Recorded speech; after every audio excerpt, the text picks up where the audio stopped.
Amigos de todo el país, ¿qué tal? ¿Cómo están? Buenas noches y bienvenidos a la edición central de TNU Noticias. Estos son los títulos principales. Se instaló el Consejo Superior Tripartito y comenzaron las rondas salariales, donde negocian trabajadores, empresas y gobierno de las distintas ramas de la actividad. El PIT-CNT reclama mejoras en salarios por debajo de los 14.000 pesos. El gobierno propone un 3% de aumento.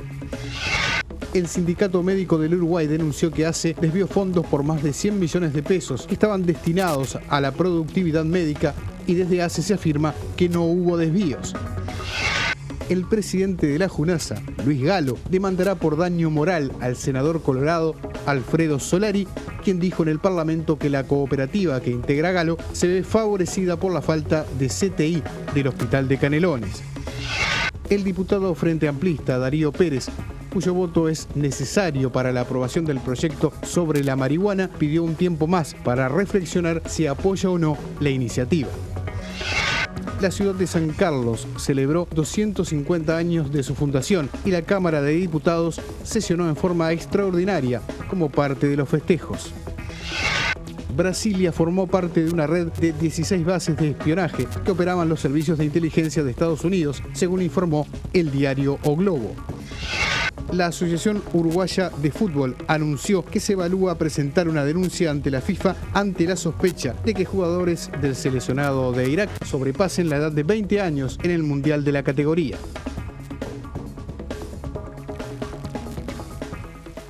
Lo anunciábamos en titulares, gobierno, trabajadores y empresarios comenzaron con una nueva ronda de salarios que involucra a 500.000 de uruguayos. El gobierno plantea aumentos de hasta un 3%, también elevar el mínimo del salario nacional. Vamos a ver este informe y escuchar la palabra del ministro de Trabajo, Eduardo Brenta.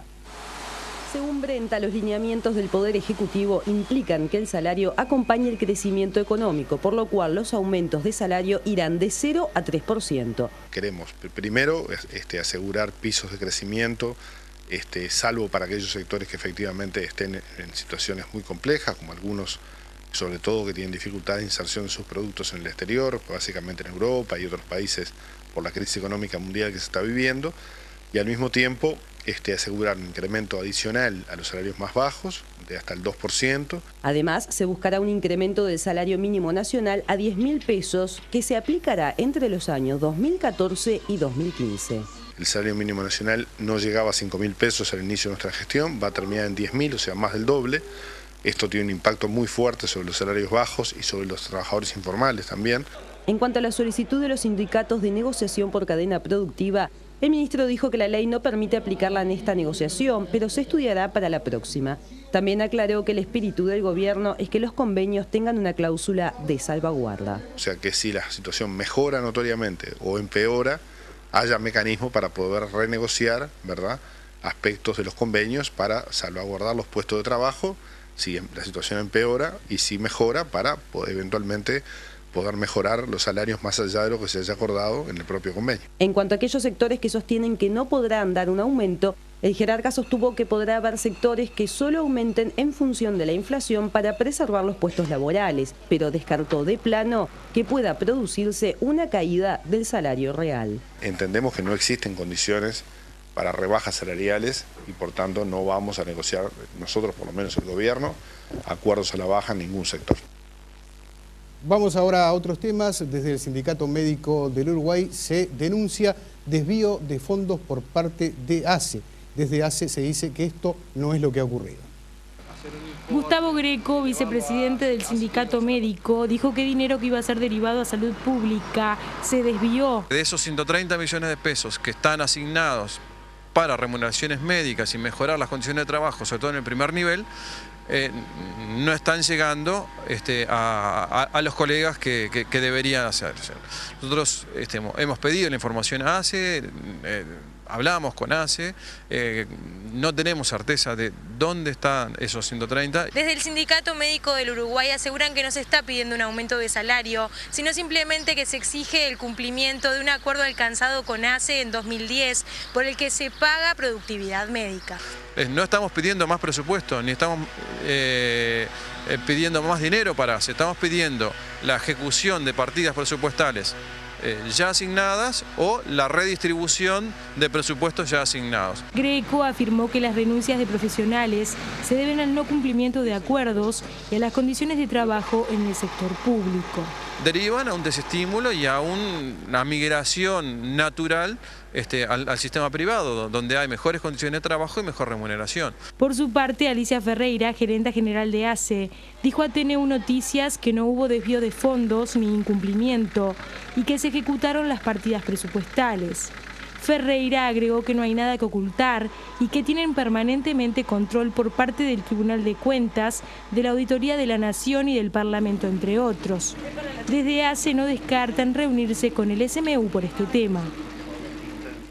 El líder de Vamos Uruguay, Pedro Bordaberry, no descarta interpelar en el Senado a la ministra de Salud Pública, Susana Muñiz. La ministra dio algunas respuestas, otras no las dio. Ahora el senador Solari está estudiando todo eso y obviamente a partir de ahí se puede promover otras medidas parlamentarias, como por ejemplo una comisión investigadora por todas las irregularidades que denunció Solari, eventualmente una interpelación, o eventualmente alguna otra medida más de esas parlamentarias, ¿no? Obviamente. Es muy grave lo que está pasando en la salud, lo que denunció Solari, la falta de respuestas, y él lo está estudiando con el equipo de asesores, y bueno, existe esa posibilidad, salvo que hayan respuestas. El presidente de la Junta Nacional de Salud, Luis Galo, no descarta demandar penalmente al senador de Vamos Uruguay, Alfredo Solari, por sus dichos la semana pasada en régimen de comisión general. En esa instancia, precisamente, el senador Solari había dicho que la cooperativa Comeca, que integra en su directiva el jerarca del FONASA, se ve favorecida por la falta de CTI del hospital de Canelones. Y vamos a seguir en temas de salud para ver qué es lo que está ocurriendo en Melo, donde se viene investigando la muerte de varios bebés en los últimos días. Los adolescentes de entre 16 y 18 años que incurran en delitos graves deberán contar con un módulo aparte para su rehabilitación si es que se aprueba el proyecto del Poder Ejecutivo que aumentará las penas hasta 10 años para este tipo de hechos. Hay que evitar algunas situaciones muy difíciles. En el día de ayer, por ejemplo, un muchacho que cometió delito de homicidio, mayor de edad,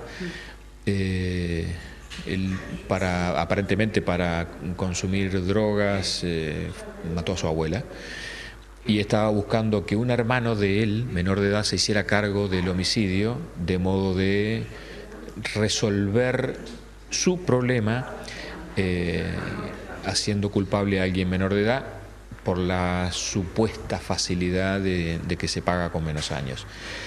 Me parece que si llevamos a la propuesta del Poder Ejecutivo de aumentar a 10 años, bueno, va a estar difícil conseguir algún patriota que haga el esfuerzo de estar recluido un cierto periodo de tiempo, porque ya ahora no se resuelve con me porto bien y trato de lograr una libertad anticipada. Sí. Se van a tratar de 10 años. Eso me parece que transparenta un poco el sistema. El presidente del Sistema de Responsabilidad Penal Adolescente, Rubén Villaverde, se refirió además a las penas que en general imponen a adolescentes del interior del país, donde los jueces tienden a internar aunque sea por infracciones leves. Un poco con ese panorama, nosotros en los últimos meses habíamos tomado la decisión de construir 3 centros regionales para tener un mejor manejo profesional con esos muchachos que tienen características distintas en muchos casos que jóvenes que están cometiendo delitos en la capital. Estábamos escuchando y viendo al director del CIRPA, Rubén Villaverde, hablando acerca del aumento a las penas sobre adolescentes. Vamos a seguir en tema porque hubo denuncias vinculadas con un hogar del INAU. 4 denuncias recibió la Institución Nacional de Derechos Humanos sobre presuntos malos tratos de funcionarios a internos del Hogar SER de la Colonia Barro. Si bien la institución las está procesando para investigar, no están constatadas. Esa denuncia está en trámite, se ha recibido por la institución y en ese sentido todavía no tenemos ninguna conclusión. ¿Se entrevistaron directamente con los internos? Sí. Sí. ¿Y ellos no se quejaron? No de algún acontecimiento específico, pero no de eso. No se quejaron específicamente de haber sido maltratados. Esa no es de las preocupaciones principales. Hasta el momento nosotros no tenemos constatado ninguna denuncia concreta de que aquí exista alguna golpiza. Desde el Sistema de Responsabilidad Penal Adolescente, Rubén Villaverde indicó que ante los cambios en la dirección del Hogarcer, las denuncias sobre malos tratos de funcionarios e internos realizadas por madres ante la Institución Nacional de Derechos Humanos puede ser el resultado de un boicot de parte de funcionarios que ocupaban antes tareas de coordinación en el Hogarcer. ¿Está descartado que haya pasado ahora en el Hogarcer? Vamos a meter una investigación absolutamente a fondo, independiente de nuestra área jurídica, que ha dado muestras de un trabajo estupendo en la materia, dando garantías a todas las partes. Y vamos a averiguar si efectivamente eso sucedió, aplicaremos las sanciones correspondientes. Y si no sucedió, habrá que seguir investigando a ver qué es lo que se está buscando por detrás, si hay un intento de desestabilización a la institución que no vamos a permitir. Veamos ahora sí lo ocurrido en los últimos 10 días en el hospital de Melo con la muerte de 4 bebés. Analizar el indicador año a año y comparar, este año subió, este año bajó, este año subió, este año bajó, que es lo que uno mira históricamente, no tiene tanto valor a menos que uno mirara la proyección histórica de lo que está ocurriendo con el fenómeno. El promedio trienal nos da 8.6 por 1000. Quiere decir que aún así nosotros, a pesar de las oscilaciones interanuales, la mortalidad sigue siendo por debajo de 2 dígitos. La mortalidad infantil bajó en el trienio 2010-2012 con un promedio de 8.6 cada 1000 nacidos vivos en comparación con el periodo anterior, 2007-2009, con el promedio que correspondió al 10.7 cada 1000 nacidos vivos. Hoy sobreviven unos 2.300 a 2.500 niños más que lo que hubiera ocurrido si estuviéramos viviendo en la década del 60. Y para nosotros eso es la satisfacción. En parte se registraron nacimientos menores de 500 gramos en forma más frecuente que lo que ocurrió en años anteriores. ¿Cuántos nacimientos? Bueno, tuvimos un 33 nacimientos en los 48.200, ¿no? ¿En todo este año? En el año 2012. El director del Hospital de Melo informó, el diario El País confirmó 4 muertes de bebés en 10 días. Se tratan de 3 bebés prematuros y otra muerte perinatal. Nosotros tenemos un comité, un programa nacional de auditoría de fallecidos, así que bueno, analizaremos cuál es la situación. En los últimos días, el expresidente Tabaré Vázquez recibió algunas críticas dentro de la interna del Frente Amplio y recibió también el apoyo de la presidenta de la coalición, la senadora Mónica Xavier. Por su parte, la senadora Lucía Topolansky dijo que el Frente Amplio alberga la diversidad. El Congreso del Frente Amplio será precedido de 3 plenarios nacionales, el último de ellos realizado a fines de octubre próximo, que deberá proclamar al candidato o los candidatos a la presidencia por el Frente Amplio. Lo importante acá es la labor que se está desplegando en todo el país, en simultáneo debatiendo diferentes aspectos del programa y que, bueno, le podemos ofrecer a la gente el mejor programa para un tercer periodo consecutivo de gobierno. Entre octubre y noviembre, el expresidente de la República, Tabaré Vázquez, cuya candidatura es impulsada por distintos sectores de la coalición, deberá decidir si acepta ser presidenciable. Por su lado, la presidenta del Frente Amplio reclamó un buen trato entre los dirigentes para la campaña electoral y subrayó que existen agresiones para con el expresidente Vázquez. Parece bien la candidatura de otros compañeros. No es para nadie en particular. Son expresiones que no tenían una propuesta en concreto de una persona, pero que sí hacían referencia de manera sumamente agresiva e injusta al compañero Vázquez. Quien se defina como frente amplista tiene que tener criterios frente amplistas. Y la agresión y la mentira no son criterios frente amplistas. Pero como la política es razón y corazón, es parte del camino. ¿Siente ese maltrato hacia la figura de Tabaré Vázquez en particular? No, yo no creo que haya un maltrato. En la lucha política no es un juego de señoritas. La lista 5005, que integra, entre otros, el prosecretario de la Presidencia, Diego Canepa, decidió promover la candidatura de Tabaré Vázquez a la presidencia. Representantes del sector enfatizaron que transitarán todos los caminos necesarios que conduzcan a la candidatura del expresidente. Dirigentes de la lista 5005 van a iniciar conversaciones con otros sectores del Frente Amplio para buscar alianzas y así conformar un espacio más amplio dentro de la izquierda. A todo esto, militantes y frenteamplistas independientes promueven la candidatura de Constanza Moreira como una alternativa a Tabaré Vázquez. La senadora no descartó esta posibilidad y manifestó en el periódico La Diaria que el Frente Amplio necesita renovar sus opciones e indicó que Vázquez debería definirse y señaló que ser candidata contra el exmandatario la desanima porque la mayoría de otros sectores se alinean con él. Además, Moreira destacó: para mí eso evidencia que es necesario construir un espacio alternativo dentro del Frente Amplio. La senadora del MPP, Lucía Topolansky, presentó al Poder Ejecutivo nuevas propuestas para aumentar el presupuesto en la educación. La convocatoria fue muy buena políticamente. Ahora el trabajo, la pelota quedó en nuestra cancha. ¿Cómo nos vinculamos con esos 9.500 ciudadanos que tuvieron a bien acompañarnos? ¿Cómo les damos una tarea política, información? Se renovó el 44% de esta dirección, son compañeros que no estaban en la dirección antes, una renovación importante. La mesa de la dirección nacional tiene 4 mujeres y un hombre, y no somos feministas. Y ahora tenemos toda la tarea, sobre todo del trabajo programático. Topolansky se refirió al presupuesto de la enseñanza. Ya hice 3 propuestas, pero que no son para la prensa, son para mis compañeros y el Poder Ejecutivo, para darle una salida a los reclamos dentro de las posibilidades del país. Nadie puede salir a los gritos de entrada pidiendo un aumento del presupuesto en una forma desproporcionada con otros aumentos que hay que dar.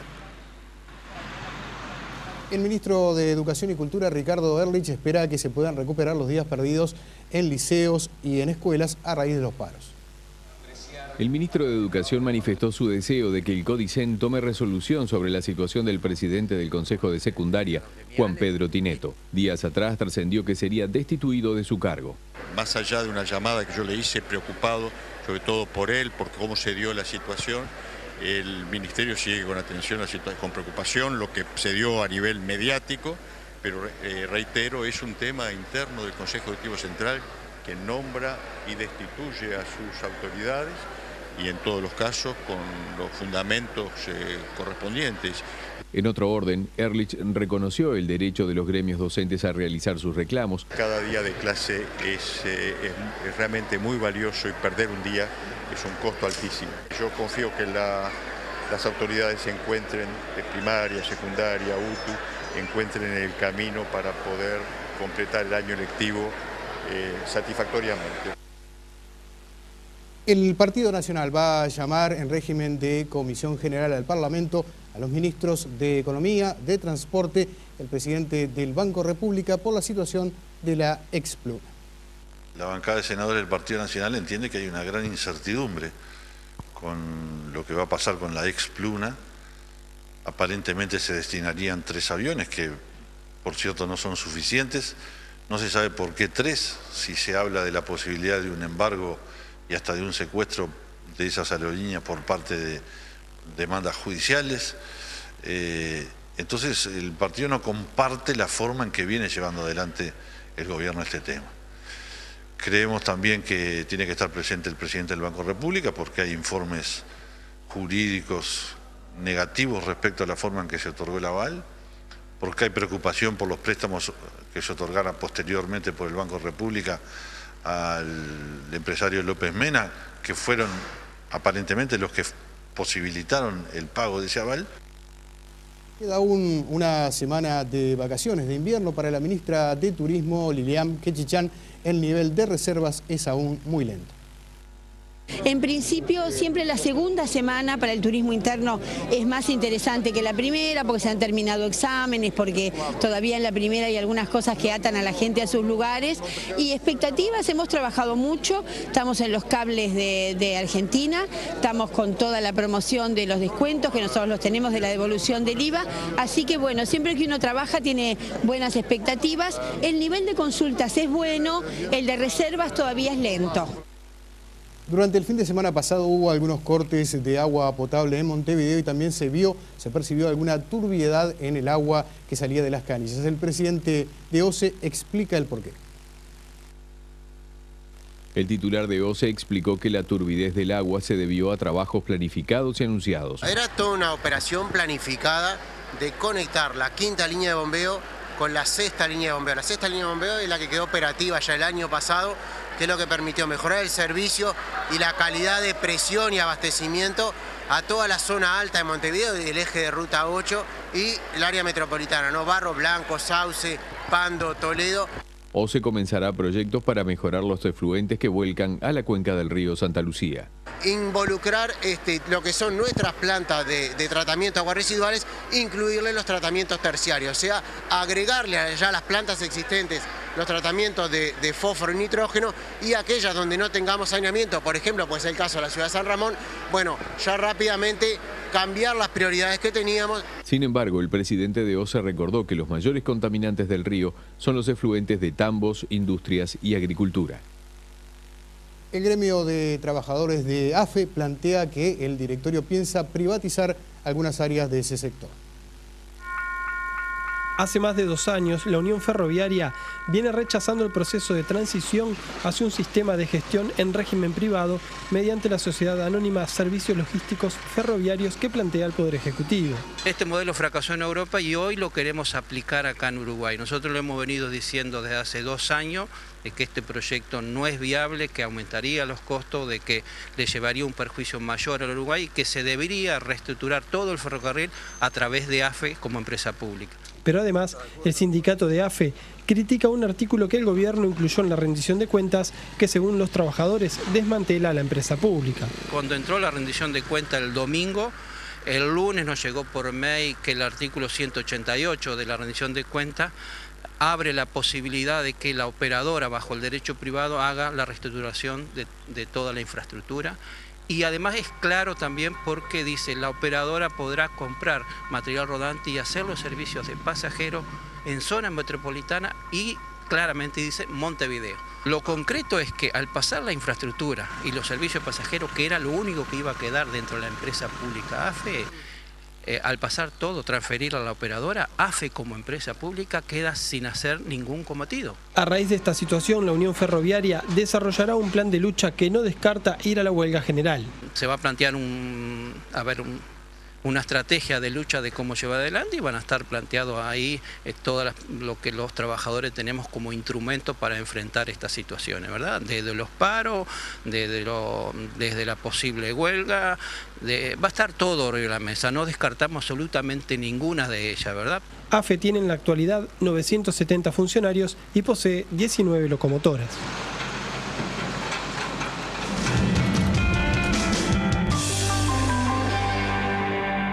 Y hablando de la rendición de cuentas, precisamente el ministro de Economía, Fernando Lorenzo, va a comparecer mañana a partir de las 9 de la mañana ante la Comisión de Presupuesto integrada con Hacienda. El ministro estará brindando detalles del proyecto que amplía el gasto en 69 millones de dólares que se agregan al incremento presupuestal del 11% con respecto al año 2011. Y la reserva de activos del Banco Central disminuyeron en 76 millones de dólares de acuerdo a los datos que proporciona el Instituto Uruguay 21. Vemos ahora la cotización de las principales monedas. La cotización de la moneda es una presentación del Banco República, el banco del año. El dólar se mantuvo en la compra 20.45 y bajó en la venta a 20.95. El dólar interbancario billete también bajó a 20.748. No tuvo variantes el peso argentino, que continúa a 2.30-3.30. Bajó el real 8.25-9.75 y subió el euro billete 26.15 en la compra, 27.15 en la venta. La unidad indexada 2.6207.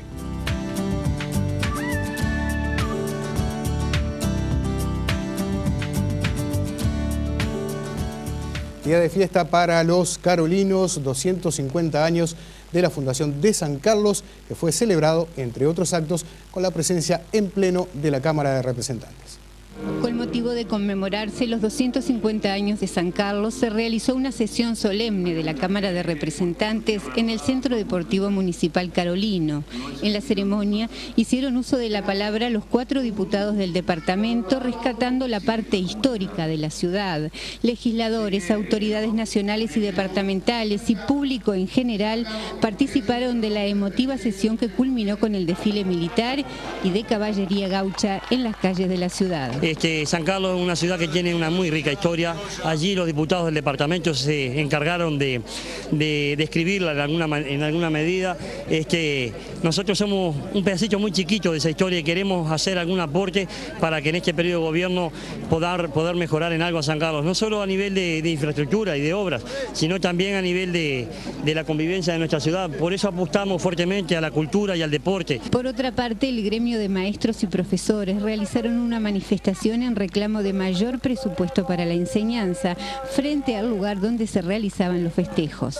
En este momento de rendición de cuentas estamos solicitando que las reivindicaciones de toda la educación pública estatal sean contempladas en esta rendición de cuentas. ¿Les dijeron que algo va a haber? Sí, los números que nos han dado por ahora han sido insuficientes para este sindicato. Desde Maldonado, Daniela Mesón, TN1 Noticias.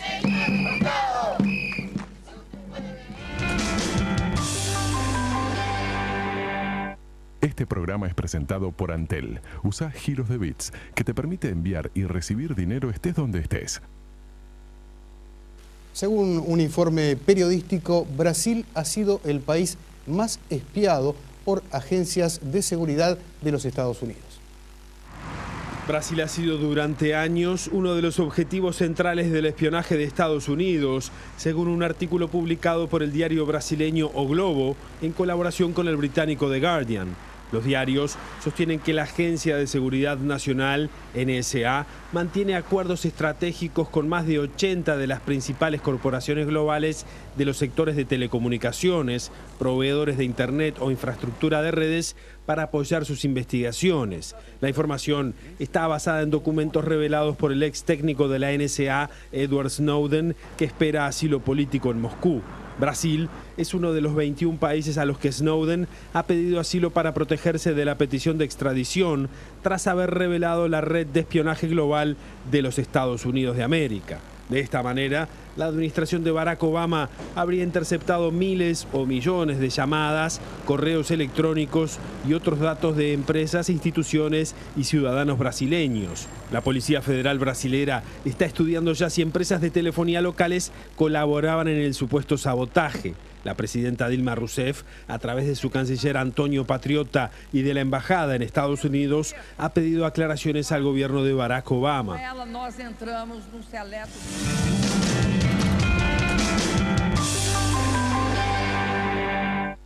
¿Qué tal? ¿Cómo están? Buenas noches para todos. Hace un ratito se oficializaron los días y horarios de la Copa Sudamericana. Uruguay tiene 4 representantes que sueñan con llegar a definir este torneo. El primero en jugar será River Plate.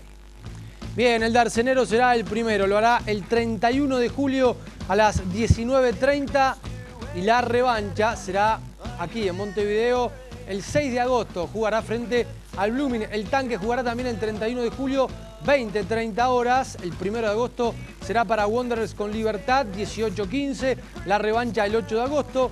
Y el 1 de agosto jugará Peñarol ante Cobreloa a las 19:30. La revancha de Peñarol será el próximo 8 de agosto. Un mercado de pases bastante seductor el del fútbol local, que nos hace pensar que vamos a tener un campeonato atractivo. Mañana serán presentados en Peñarol Juan Castillo, arquero de la selección, y también será presentado el Japo Rodríguez, que formó parte del proceso de la selección del maestro Oscar Washington Tavares. Esta tarde se presentaron en Nacional Álvaro Fernández y el goleador Richard Porta. ¿Insoportable ya vivir tan lejos? Era insoportable estar solo. La verdad que yo siempre lo digo. Yo necesito a mi familia para estar bien, para sentirme feliz, para estar contento. y estos últimos 3 meses la pasé mal allá. Mi familia estaba acá y la verdad que uno como profesional no podés rendir al 100% pensando en la familia lejos, así que bueno, mi idea siempre fue quedarme acá. ¿Se da también para acercarte a la selección, capaz? Sí, siempre uno cuando toma decisiones lo hace pensando en la selección y bueno, creo que va a ser mucho más fácil. O no sé, el maestro puede mirar mejor los partidos estando acá en Uruguay que estando, por ejemplo, en Qatar, ¿no? ¿A qué nacional llegás? A Nacional nuevo, la verdad que desde 2009 que me fui hay muchas caras nuevas, muchos compañeros que no conocía, pero bueno, por suerte la pretemporada te da eso, de ir conociéndolo uno a uno y bueno, va a ser un gran grupo, ¿no? En Europa también hay uruguayos que son novedad en el mercado de pases porque dicen que el Liverpool desechó una oferta de 35 millones de euros por Luis Suárez y además en esta semana se va a terminar de arreglar lo de Cavani con el PSG. Diego Forlán es otro de los que tuvo su novela en este periodo de pases, mejor dicho, en este día lunes. Fue fugaz unas cuantas horas del lunes para confirmar que Diego Forlán va a seguir jugando en el Inter de Porto Alegre. Claro, el primero en tirar la piedra fue un diario de Canadá que aseguraba que Forlán iba a jugar en la MLS, en el Toronto Fútbol Club, pero Cachavacha se encargó a través de O Globo de decir que le quedan 2 años más de contrato todavía con el Inter de Porto Alegre y que seguirá vistiendo de colorado como mínimo después de la Copa del Mundo. Varios pensaron que este gol iba a ser el último de Forlán con el Inter de Porto Alegre. Bien, este gol, un golazo, sí, el mismo que viene de errar 2 penales, el mismo que muchos lo critican, que se casó la semana pasada y que este fin de semana ya estaba convirtiendo este golazo para la victoria de Inter sobre Vasco 5-3, 78 minutos. Jugó Diego Forlán en el Inter ante Vasco, 18 goles. Ya lleva Cachavacha con la camiseta del Colorado. 3 de ellos son en este Brasileirao, donde Inter está sexto a 4 puntos del líder, que es Botafogo. Seguimos recorriendo el mundo porque hay otro uruguayo que se destaca, es Jason Granger, que está probando suerte en la NBA, está en esos torneos de verano defendiendo a los Celtics, probándose en el mejor básquet del mundo. Jason, que aseguran desde España, tiene todo arreglado para seguir en la madre patria, jugó 21 minutos, hizo 5 puntos, capturó un rebote defensivo, 4 asistencias, una tapa, perdió 4 pelotas y además cometió 5 faltas. 1 de 2 en triples, 0 de 4 en dobles y 2 de 2 en libres para Jason Granger, que se está probando en el mejor básquetbol del mundo. Pero en el mundo del deporte también hay esas grandes noticias. Wimbledon ha dejado muchas imágenes, desde la pronta eliminación de Rafael Nadal ante el 135 del mundo a la cómoda y amplia victoria de Andy Murray sobre Djokovic, pero más allá de esta victoria que quedará simplemente en una gran anécdota, lo importante es lo que hará Andy Murray con esa plata. 2.380.000 dólares son los que va a donar para la lucha contra el cáncer a un hospital británico, porque un amigo fue diagnosticado con cáncer y hace largo rato que Andy Murray está haciendo este tipo de gestos, donó todo lo que ganó en Queens, además juega partidos a beneficios. Claro, en la anécdota quedará el 6-4, 7-5 y 6-4 con que le ganó a Djokovic, pero demuestra que más allá de un gran tenista, también es una gran persona teniendo un gesto de gigante. Bien, y ya se viene el profe con Eduardo Belsa, el gerente deportivo de la selección uruguaya, para charlar y para entender este exitoso proceso desde otro lado. Recordar que la selección jugará, la sub-20, jugará semifinales del Mundial en Turquía el próximo miércoles 15:30. Yo como para pensar que tenemos que cambiar el mundo, ni siquiera cambiar nuestro país. Vamos a hablar de los números y los conceptos aún más importantes desde que Óscar Tabares asumió en marzo del 2006 y presentó el proyecto de selecciones nacionales. Como dato más relevante, Uruguay es el único país que clasificó a los últimos 6 mundiales juveniles. Estamos hablando de la sub-20 y sub-17, años 2009, 2011 y 2013. En el año 2007 la sub-20 clasificó al mundial y no lo había conseguido la selección sub-17. Hablemos de este año, el 2013, Uruguay se convirtió en la única selección de Sudamérica que logró clasificar a los 2 mundiales juveniles. El éxito más importante en cuanto a resultados fue el conseguido por la Sub-17 que dirigía a Fabián Coito en el año 2011. Logró el vicecampeonato del mundo en México. Perdió la final frente al local ante más de 100.000 personas en el Azteca. Una generación de futbolistas que forma parte de la selección Sub-20 en el Mundial de Turquía. 7 jugadores de aquella selección de Coito juegan en la actual selección de Berseri. Además, este proceso consiguió el boleto y la vuelta del fútbol a los Juegos Olímpicos. Uruguay pudo participar del fútbol en Londres gracias a este gol de Vecino y la clasificación frente a Argentina. Después de 84 años que Uruguay esté en las Olimpiadas para que hagan el recuerdo y bueno. El proceso de selecciones nacionales de Tabárez se puede comparar a los éxitos del proceso de Víctor Púa en los 90, que dejó jugadores como Diego Forlán, Diego Pérez, Maximiliano Pereira, y anteriormente el destacado proceso de Raúl Bentancur en los años 70.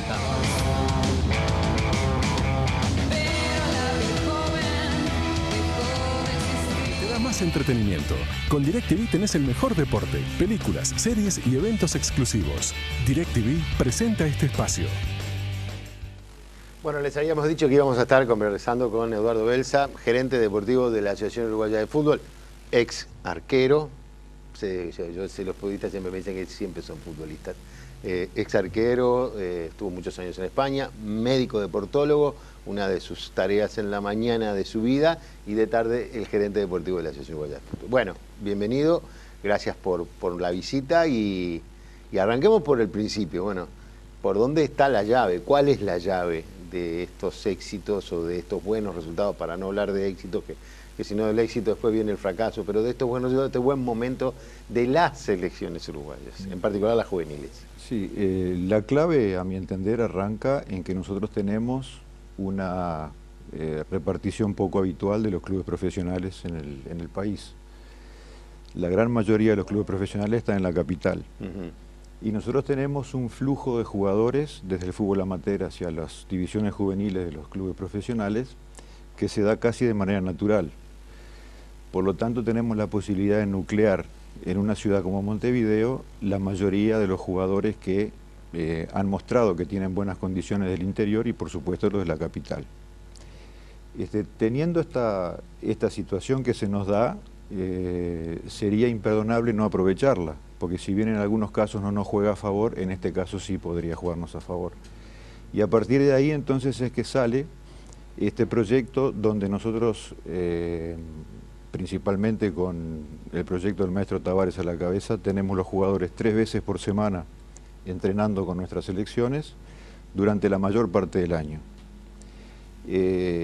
Por un lado, esa situación que nosotros aprovechamos a través de nuestra infraestructura principal, que es el complejo de alto rendimiento. Entonces, los jugadores que tienen mejores condiciones a juicio de los técnicos, los tenemos allí 3 veces por semana para entrenar. Y más que nada, esa preparación llega al momento en que tiene que ponerse, digamos, en la cancha y verse en la práctica.